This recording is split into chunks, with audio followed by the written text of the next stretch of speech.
With a fifth greet and meet between the Government Peace Panel and the joint CPP, NDF, and NPA panel now off to a start, it is so easy to succumb to the romance that's all is well that ends well, given the persistence and optimism of both camps in reaching a working compromise.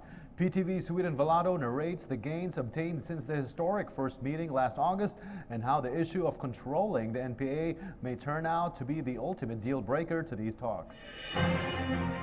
Presidential Advisor on the Peace Process Secretary Jesus Dureza and GRP Panel Chairman Secretary Silvestre Bello III are expected to arrive in Netherlands a day before the fifth round of peace talks begin.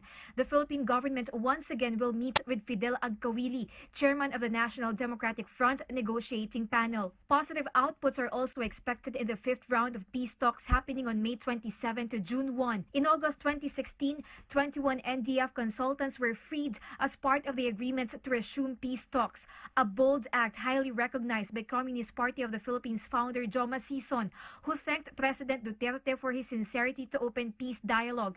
Its first round was held in Oslo, Norway. To accelerate the signing of the final peace agreement, both parties agreed to a common framework socio-economic reform, an end of hostilities and disposition of firearms.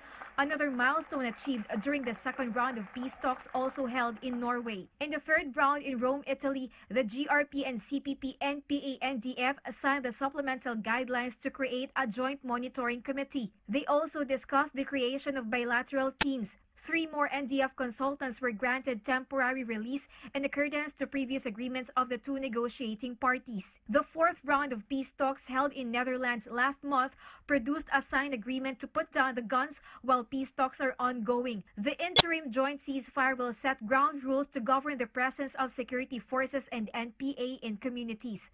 The government assured that peace talks will push through despite ongoing battle between our military and Maute group in Marawi City.